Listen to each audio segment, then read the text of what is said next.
are two words that are arguably describes a lot of our lives. We all have demands and obligations that push us and pull us in different directions. Sometimes to alleviate the stress, we have a variety of activities that we can choose from, such as jogging or yoga, but most of us just prefer to watch television. When we watch TV, it's a great stress reliever. We have hundreds of channels to choose from, whether it's watching Nip Tuck's Freak of the Week, or the Oh My God, Can You Do That on TV at Hell's Kitchen? And then of course there's a myriad of cultural and scientific shows that we can choose from as well. But as a society, what we have to really be asking ourselves is, are we watching too much TV? And if yes, is this TV watching having an effect on our daily lives? Today I'm going to go over some facts and statistics to show you how television reduces brain activity, the effects it is having on us as a society, and some alternatives to watching television. While TV used to be a luxury only 50 years ago, today 99% of all Americans have at least one television in their home. And of those 99%, 66% of those have at least 3 televisions in their home. So what is it about TV that makes us veg out for hours? Watching TV puts the viewer in a trance-like hypnotic state.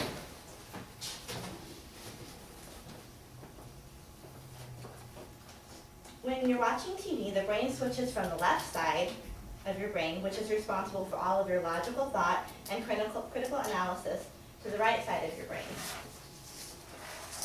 Since the right side of your brain does not critically analyze incoming information, it is instead used for emotional response, meaning there is little or no analysis of incoming information.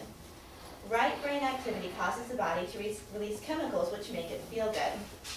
These feel-good chemicals are called endorphins, which is the body's natural sedative. The constant release of these feel-good chemicals can actually cause an addiction-like response in some people. In an experiment in 1969, Hubert Grugman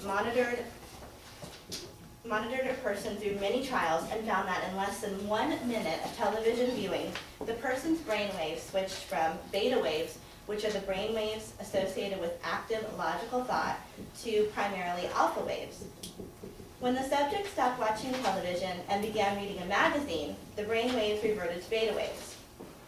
One thing this indicates is that most parts of the brain, the parts responsible for logical thought, tune out during television viewing.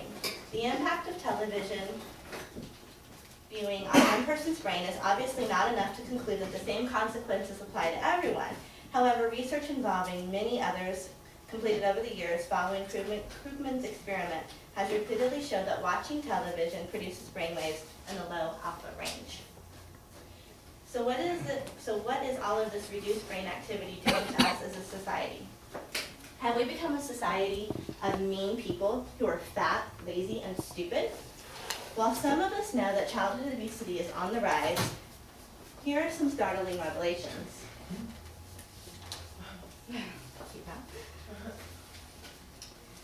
There have been many studies that link television watching to the obesity epidemic, primarily childhood obesity. While it is recommended that children who watch up to 2 hours of TV a day, the average child watches about 3.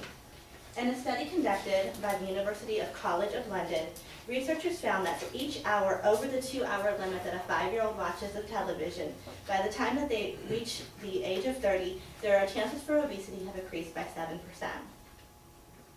The problems from watching TV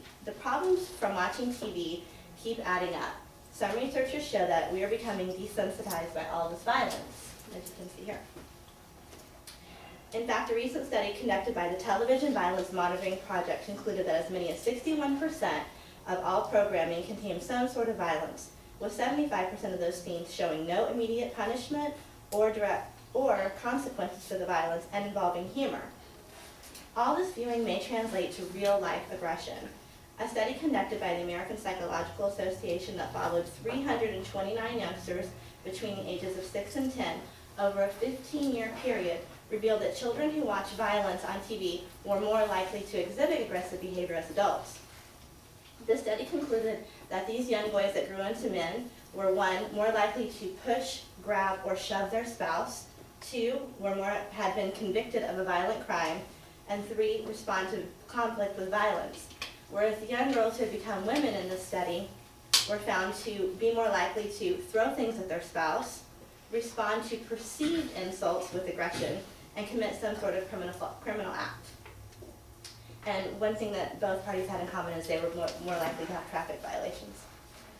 All of this aggression on TV has been shown to make us a ruder society. A study conducted by BYU professors tested the impacts of clips from two movies, Mean Girls and Kill Bill. They studied this on 53 British college-age women. It was found that the women who watched the clips reacted aggressively to a researcher who was intentionally rude to them. When asked to give a review of the researcher, all of the evaluations from the test group said that he should be fired. Now that we have gone over some statistics and research, let's take a look at some behavior modifications that we can make. One surefire way to enhance brain activity and become a smarter person is to read or to socialize with friends and family. Although the benefits of reading are endless, here are just a few.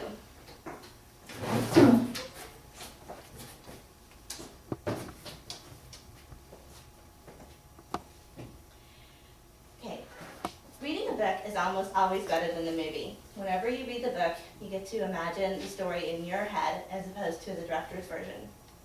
Reading expands your vocabulary, making conversation easy to follow, and makes you seem more worldly and respected. As you can see, most girls think that smart guys are hot. Of course, my absolute favorite reason to read is that it's very cheap entertainment. Libraries are free. Socializing with friends and family has been proven the most effective way to keep youth on a good path. Families who have game night on a regular basis and eat dinner together around a table have a less likelihood of the children in that family to commit crimes or other acts of violence. Socializing with friends and family also gives a sense of belonging, often keeping addictions such as drug and alcohol at bay. Now that we have gone over some of the effects that excessive TV watching has on the brain, and some of the long-term effects, and also some of the habits that we can do to change this, let's get real. Am I saying throw out your television? No, hardly. TV watching is not all bad. Being in a trans-hypnotic state can sometimes be the best way to cure a bad day. But when your TV viewing is excessive, you may need to turn off and tune into your surroundings.